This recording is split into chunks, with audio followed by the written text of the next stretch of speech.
Obchodní dohoda EU. Pojďme se podívat, co na ní říkají politici a co skutečně přináší a komu. Já jsem si tady dovolil začít tím vlastně, jak to začalo, kdy Trump vyhlásil v dubnu tarify na většinu zemí, respektive celní limity, cla na mnoho zemí. Když se podíváte, navrhuje tu pro Evropskou unii 20%, je to na základě nesmyslného výpočtu, kdy dal import, kdy porovnal import a export a vlastně z toho mu vyšla ta daná sazba pro danou zemi.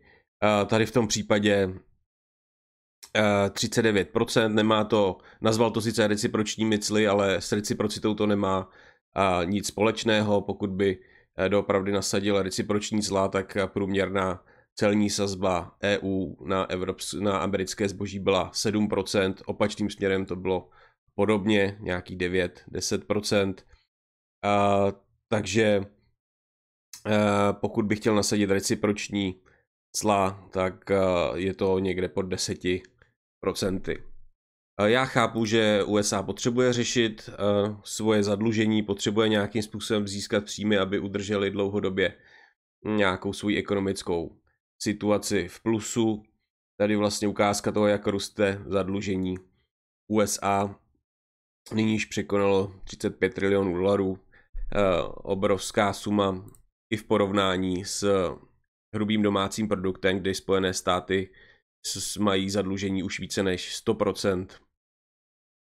Samozřejmě i v Evropě jsou státy, které tady to z roku 2023, takže už to není úplně pravda, Řecko trošku svůj dluh snížilo. Každopádně i například Řecko, které má 190, mělo v roce 2023 190% zadlužení, Singapur, Spojené království, Španělsko vysoké, ale většina zemí nebo velká část zemí Evropské unie má zadlužení výrazně nižší, Česká republika někde kolem 40%. Když bychom se podívali, jaké jsou vztahy USA a EU v rámci ekonomiky, tak je vidět tady na té vlastně tabulce, že export evropského zboží do Ameriky převyšuje import amerického zboží do EU, kdy vlastně bilance pro Evropskou unii je díky tomu určitým způsobem pozitivní, ale nelze brát pouze zboží. Musí se přihlédnout i na další věci, s kterými se obchoduje, jako jsou služby. Když se vlastně podíváme na porovnání globálního obchodu, tak jak to přináší Evropská unie, tak dovoz z EU z USA v hodnotě 334 miliard eur, vývoz 532 miliard eur, tady vyváží tedy EU více. Nejvíce vyváží léčiva, farmaceutické výrobky, silniční vozidla, všeobecné průmyslové stroje a zařízení. Naopak se nejvíce z USA dováží ropné produkty, také léčiva a další stroje. Nutné ovšem je zmínit, že kromě toho existuje i obchod se službami, kde naopak USA má 482 miliard, zatímco EU 334 miliard, takže tady je to opačně. USA má vlastně má v tomhletom lepší bilanci, kdy vyváží služeb více než přijímá. A tady je vhodné zmínit, že u služeb je často mnohem větší marže.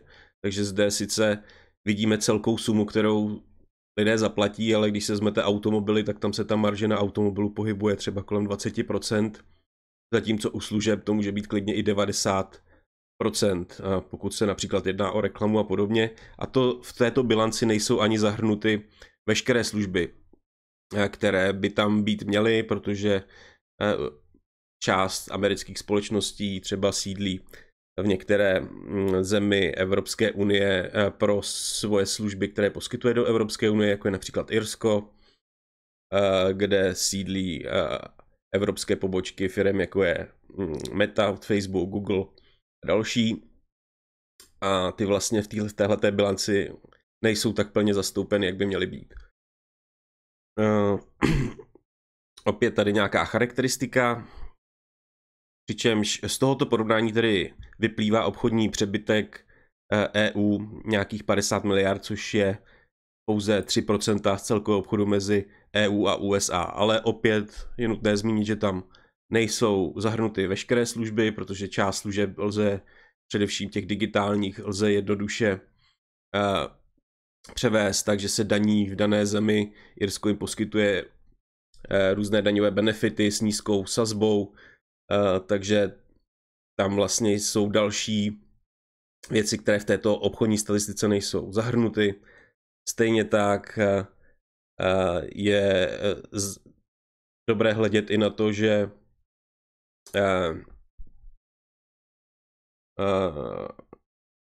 to není konečná statistika s ohledem na to, kolik na tom kdo vydělává.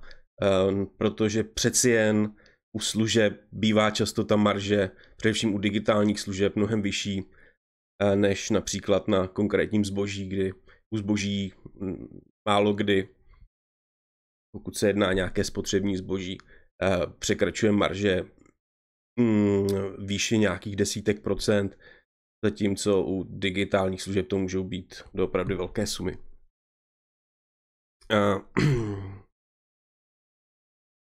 Takže tady ještě jednou, jak to je v roce 2024, jaká je tady bilance, zde i služby.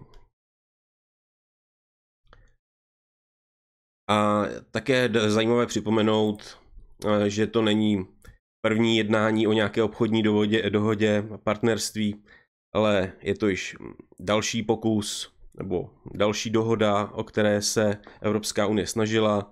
Byla zde dohoda TTIP, kterou nakonec Trump shodil ze stolu při svém prvním prezidentství, kdy se právě Evropská unie a Spojené státy snažili dohodnout také na nějaké obchodní dohodě, kdyby odstranili určité bariéry, ne, že by je zaváděli, jako v tomto případě spíše.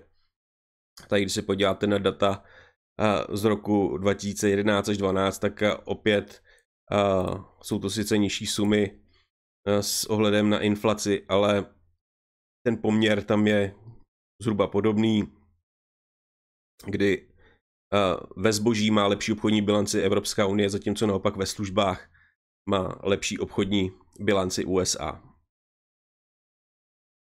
Tak a teď tedy, co nakonec přinesla daná dohoda, která byla podepsána nebo byla stvrzena nějakým podáním ruky mezi Ursulou von der Leyenovou jako předsedkyní Evropské komise a prezidentem USA ve Skotsku minulý týden. Týká se tedy několika částí a dohodě na 15% clech, které by byly na evropské zboží dovážené do USA. Kromě toho tedy jsou tam další věci jako energie, kdy součástí dohody je, že EU nakoupí od USA ropu a skapalněný zemní plyn v hodnotě 750 miliard dolarů. Toto číslo zahrnovalo i další energetické produkty, jako je jaderné palivo. To znamená 250 miliard dolarů na nových nákupech energie ročně, což podle šéfa komise také pomůže ukončit zbývající závislost EU na ruském dovozu. V tomto případě teoreticky je dohoda obrovským vítězstvím americké ropné a plynářské lobby.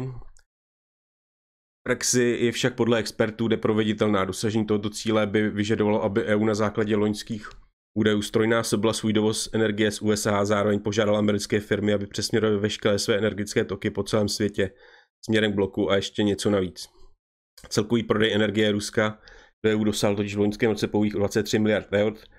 Brusel by navíc omezené nástroje. Dovoz je pevně v rukou soukromých firm, takže je to sice nějaký příslib, ale není úplně jasné, jakým způsobem by byl naplňován. I když samozřejmě to, že budeme nakupovat energii od zatím demokratických zemí, je určitě lepší, než to nakupovat od zemí, jako je Rusko, které má svoje imperialistické plány o tom, jak obnovit svůj sovětský svaz, které v tuto chvíli útočí na Ukrajině, proto aby získalo část území a případně mohlo pokračovat dál. Samozřejmě velmi důležité především pro Německo, ale Českou republiku, které jako subdodavatel mnoha německých automobilek je pro něj důležitá i dohoda ohledně aut. Americká cena auta a autodíly se snižují na základních 15%, což je úroveň, která odpovídá dohodě uzavřené začátkem tohoto měsíce s japonskými výrobci automobilů. A tady vlastně je vhodné zmínit, že Trump vlastně původně nasadil 20%, následně vlastně vyhrožoval 30% EU, pokud nedojde nějaké dohodě. Takže 15% je de facto oproti těm původním pohroužkám snížení. Na oplátku EU souhlasila se snížením cel na automobily z 10% na 0. Ďábel se však skrývá v detailech, které zůstávají strohé. Podle dohody mezi USA a Japonskem bude tato asijská země přijímat vozidla schválené podle amerických automobilových norem.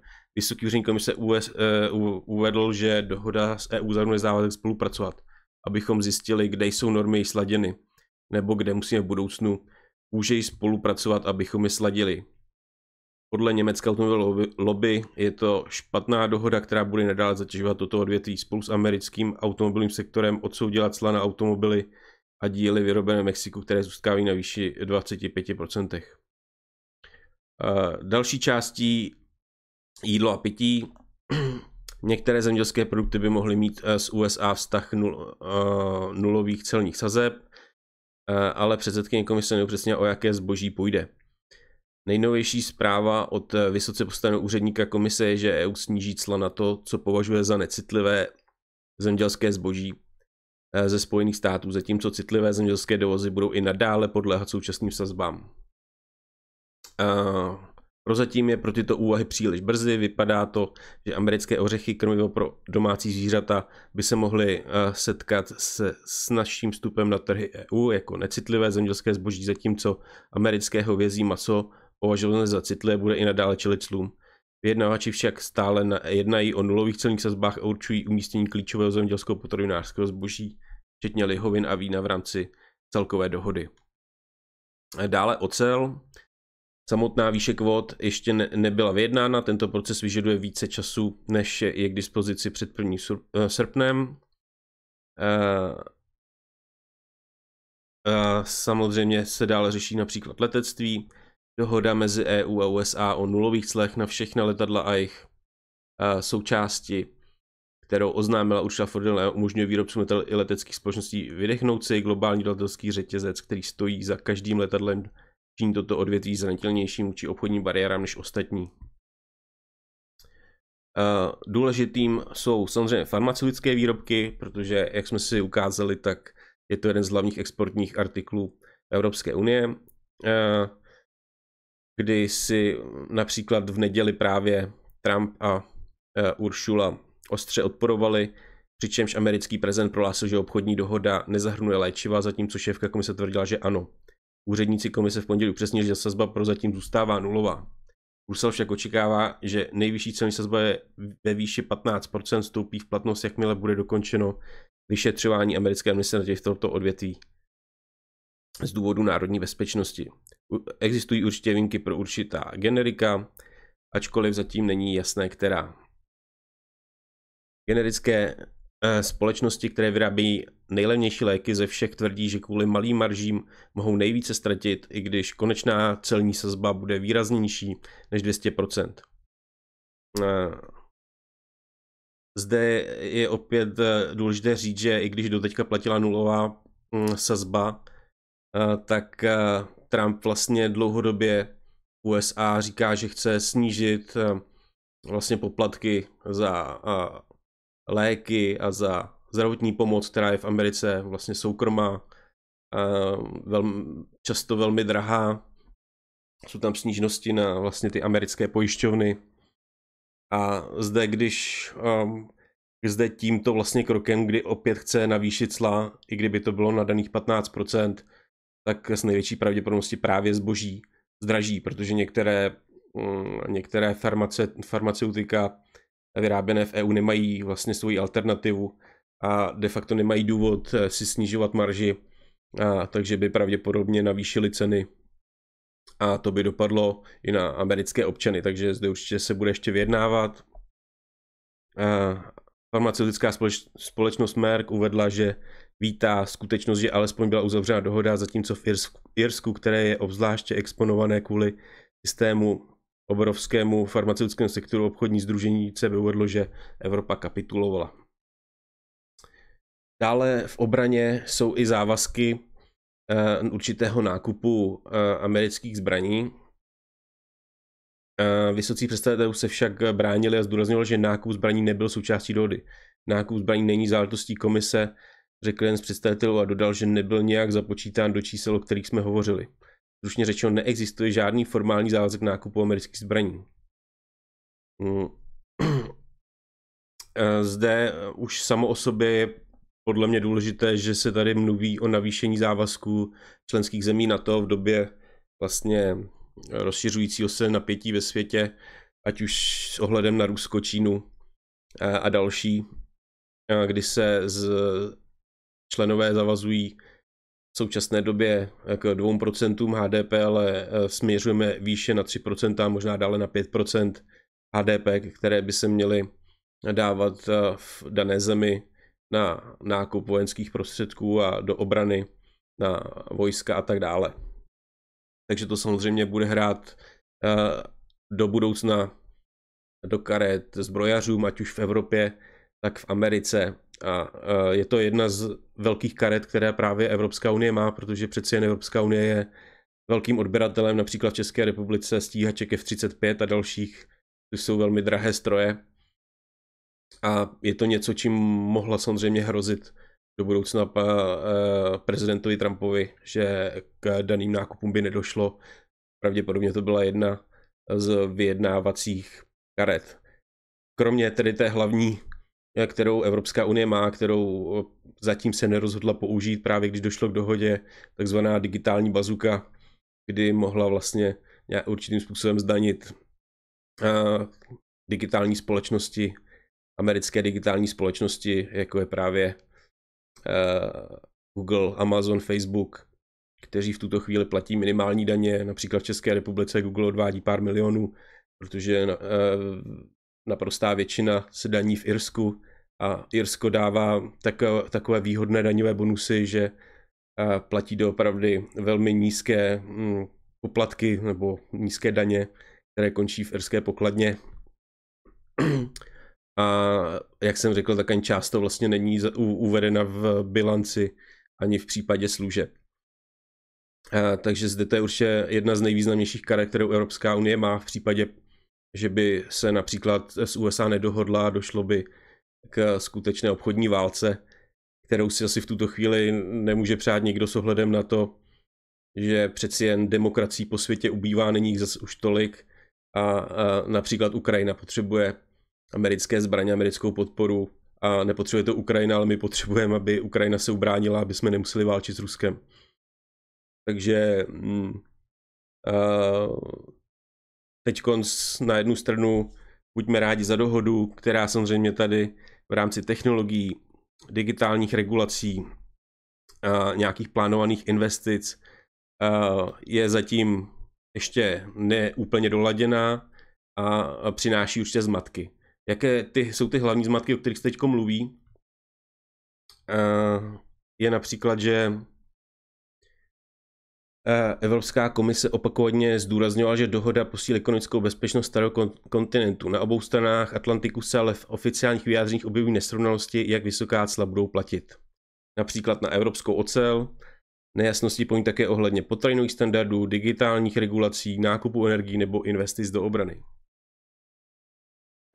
Spor o ocel, kdy Washington tvrdí, že pokud jde o dovoz evropské oceli, stávající cla zůstávají nezměna, tedy že platí 50% sazba. Brusel nicméně trvá na tom, že se strany dohodly na bezcelních kvotách založených na historických objemech dovozu, přičemž přesná čísla jsou stále předmětem jednání. Dále jsou nejasné telekomunikační poplatky. Spor se také točí kolem telekomunikačních poplatků. Evropští operátoři tvrdí, že američtí technologičtí giganti Alphabet, Amazon, Meta, Microsoft a Netflix by měli přispívat na investice do modernizaci sítí, by dokázali zvládnout prudce rostoucí datový provoz. Bílý dům ale uvedl, že Evropská unie nezavede poplatky za používání sítí. Brusel zase tvrdí, že se pravidla nemění.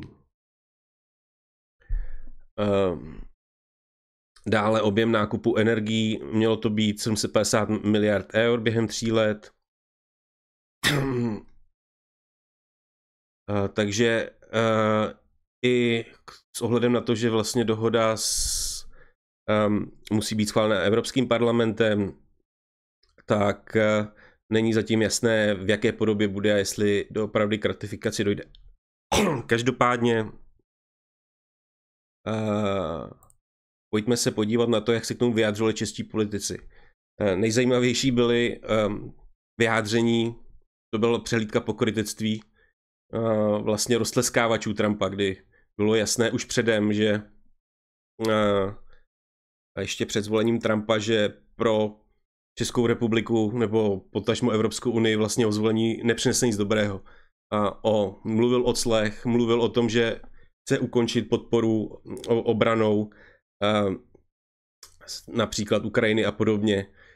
Takže de facto všechno, co říkal, bylo proti naší bezpečnosti, bylo proti prosperitě Evropské unie a stejně se našli lidé, především z hnutí ANO, z SPD a dalších, které ho roztleskávali, kteří nosili jeho kšiltovky, fandili mu a byli jeho velcí podporovatelé. Z hnutí ANO, ale samozřejmě byli to například i lidé z ODS.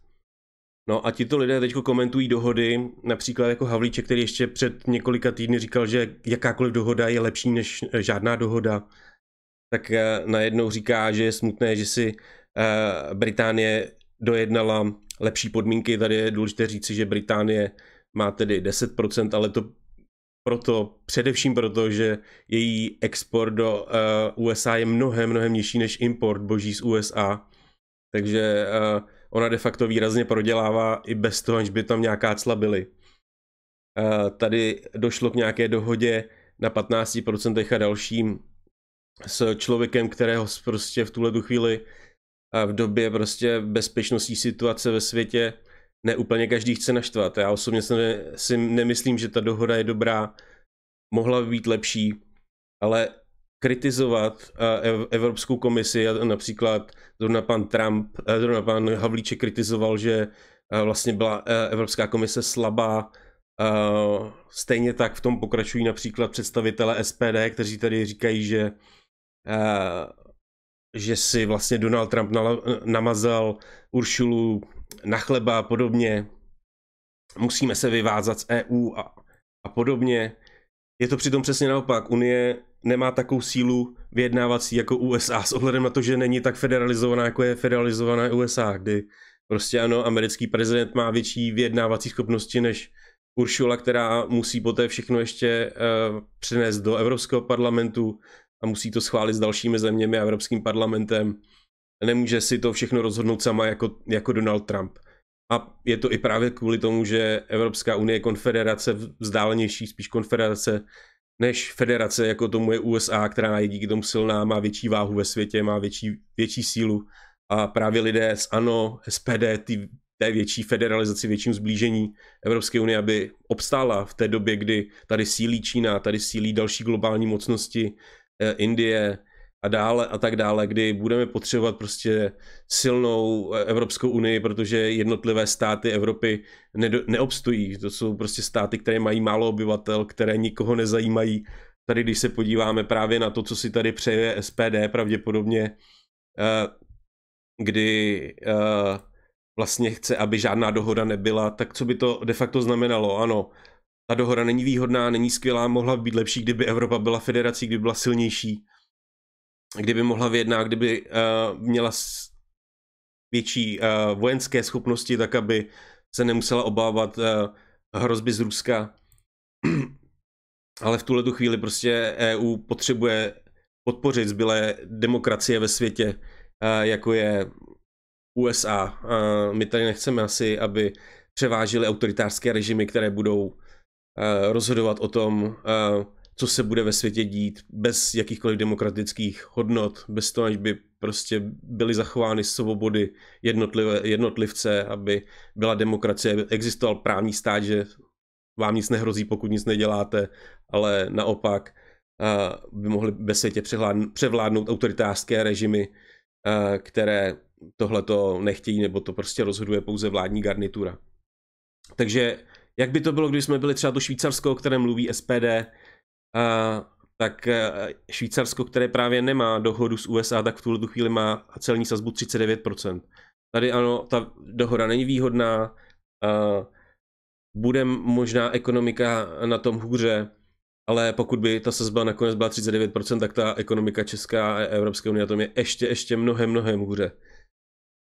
Takže samozřejmě nevíme, jak to nakonec všechno dopadne s ostatními zeměmi, kdy například na Brazílii je nasazená sazba 50% v tuto chvíli, na Čínu 30%, Indie 25%, Kanada 35%.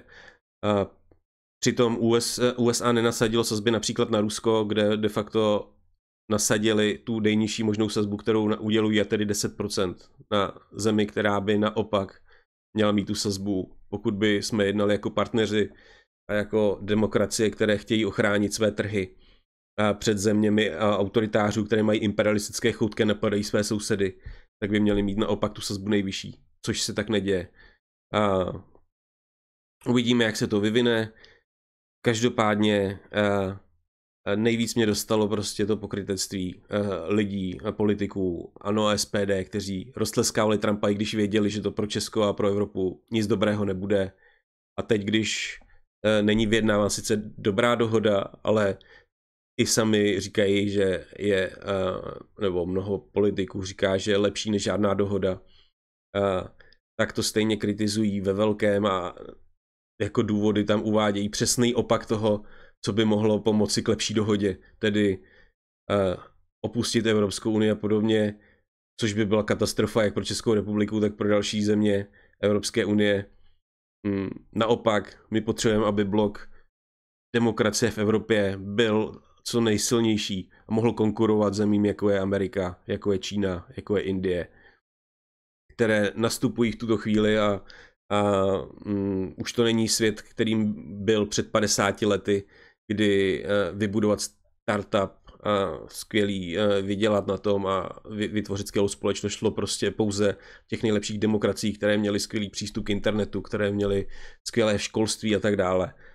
Dnes už prostě díky globalizaci, digitalizaci to může udělat kdokoliv v Indii, v Číně a tento rozvojový svět se rychle přibližuje těm bohatým zemím, právě jako je Evropská unie a USA, a bude to pravděpodobně pokračovat, kdy to srovnávání těch úrovní bude dále přibývat, protože jestli dnes někdo pracuje pro například českou firmu z Čech nebo z Indie, tak de facto to dokáže udělat vzdáleně pomocí internetu, ale zaplatit indického pracovníka je stále ještě pořád výrazně levnější než českého. A to se bude časem měnit. Prostě ty části světa, kde je mnoho lidí, kde je internet, kde je díky tomu možnost de facto se i vzdělávat bez nutnosti navštěvovat ty nejlepší školy, které jsou právě v Evropě a v Americe, tak to potom umožňuje rozvojovému světu se přibližovat tomu, kde žijeme my, v těch nejbohatších částech světa. A samozřejmě na jednu stranu to je samozřejmě dobře, na druhou stranu musíme prostě počítat s tím, že naše výnosy, naše výdělky už nebudou v porovnání s těmi rozvojovým světem tak výrazně vyšší, jako tomu bývávalo. To je ten základ, uvidíme, co se stane v příštích týdnech. Já doufám, že jako úvod to mohlo být zajímavé. Teďko tedy, pokud něco máte k tomu, napište to do komentářů, budu rád, pokud dáte follow, budete sledovat, ať můžu připravit další videa k tomuto a uvidíme se třeba zase příště. Tak já děkuji za vaši pozornost a zase příště na viděnou.